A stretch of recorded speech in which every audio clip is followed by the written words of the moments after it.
আজকে আমরা সবাই মিলে আমার ছোট আব্বাজানের একটা ফ্রেন্ডের বাসায় গিয়েছিলাম আর আমার বড় আব্বাজান একটা চমক দেখিয়েছে, মেঘ ডিম বানিয়েছিল, সেই ভাইরাল মেঘ ডিম। সো হ্যালো এভরিওয়ান, আসসালামু আলাইকুম, welcome back to my other blog. আশা করি সবাই ভালো আছেন, আলহামদুলিল্লাহ আমিও ভালো আছি। তো আজকের ভিডিওটা কিন্তু সকাল থেকে শুরু করতেছি। তো সকালবেলা একটু দুধ জাল করে নিয়েছিলাম, সবাই মিলে খেয়েছিলাম, আর একটু টোস্ট ভিজিয়ে দিয়েছিলাম আমার ছোট আব্বাজানকে। এরপর চলে আসলাম রুটি বানানোর জন্য। তো আজকে রুটির সাথে কোনো ভাজি বা কিছুই করব না, একটু গরুর দুধের চা বানিয়ে নেব, আর সাথে আগের দিনে যে ডাল ভুনা করেছিলাম সে ডাল ভুনা আছে, তাই এগুলো দিয়ে আজকে নাস্তাটা সেরে নেব। আর সব সময় ক্যামেরার সামনে কখনোই আমার রুটি সুন্দর করে ভাজা হয় না, তবে আজকে রুটিটা খুব সুন্দর করে ভাজা হয়ে গেছে। এরপর একটু চা বানিয়ে নিয়েছিলাম। তো চা আর রুটি কিন্তু আমি খেয়েছিলাম, আর বাচ্চাদেরকে ডিম ভেজে দিয়েছিলাম, আর সাথে তো ডাল ভুনা ছিলই, তো ওগুলো দিয়ে খেয়ে নিয়েছিলাম। আর আমি কিন্তু রুটি দিয়ে কখনো এরকম দুধ চা দিয়ে খাইনি, পরোটা দিয়ে খেয়েছিলাম। আজকে খেয়েছিলাম, অনেক বেশি মজা লেগেছিল। আর চাটা যেহেতু দুধ চা ছিল, গরুর দুধের চা ছিল, তাই অনেক বেশি মজাও লেগেছিল। তো সকালে নাস্তা শেষ করছিলাম, এদিকে আমি রাইস কুকারে একটু খিচুড়ি বসিয়ে দিয়েছিলাম, মানে লেটকা খিচুড়ি। তো খিচুড়িটাকে আমি একটু বাগার দিয়ে দিচ্ছি, এখানে পেঁয়াজ আর রসুন দিয়ে। আর বাহিরে কিন্তু প্রচুর বৃষ্টি পড়তেছে, তো আমি একটু ছাদে গিয়েছিলাম একটু ধনিয়া পাতা নিয়ে আসার জন্য।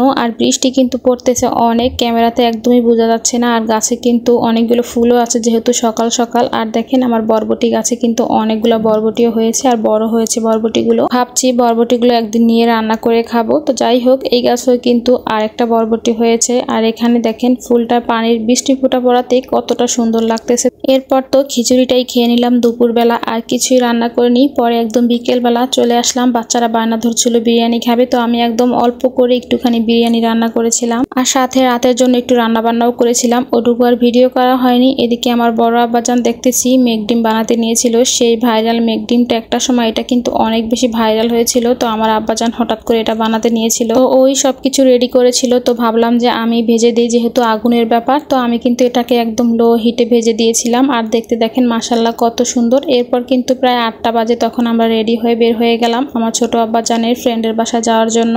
তো এখানে গিয়ে আমরা অনেক নাস্তা করেছিলাম, সাথে বিরিয়ানিও খেয়ে এসেছিলাম। আর আমার ছোট আব্বাজান তো মহা খুশি তার ফ্রেন্ডদের পেয়ে। এখানে ওর ফ্রেন্ড আর ওর ফ্রেন্ডের ছোট ভাই দুজনে কিন্তু মাদ্রাসায় যায়, তাই দুজনে কিন্তু ফ্রেন্ড। তিনজনে কিন্তু অনেক বেশি মজা করতেছিল। আর আসার সময় তো আমাদের একদমই ওরা আসতেই দিবে না। ছোট জনে তো অনেক কান্নাকাটি করেছিল, আর বড় জনে তো ঘুমিয়েছিল। আমার বড় আব্বাজান ও ছোট আব্বাজান বলছিল যে একটু পরে যাব, তারপরও চলে আসলাম। এরপর বাসায় এসে দুজনকে রাতের খাবার খাইয়ে দিলাম, কিন্তু আমরা দুজন একদমই খাইনি। বড় আব্বাজান ছোট আব্বাজানকে খাইয়ে আমরা খাওয়া দাওয়া না করেই শুয়ে পড়েছিলাম, যেহেতু খাবার দাবার মোটামুটি খেয়ে এসেছিলাম। এরপর এই যে দুপুরবেলা পরের দিন রান্না বান্না করতেছিলাম, পটল দিয়ে মাছ দিয়ে রান্না করতে নিয়েছি।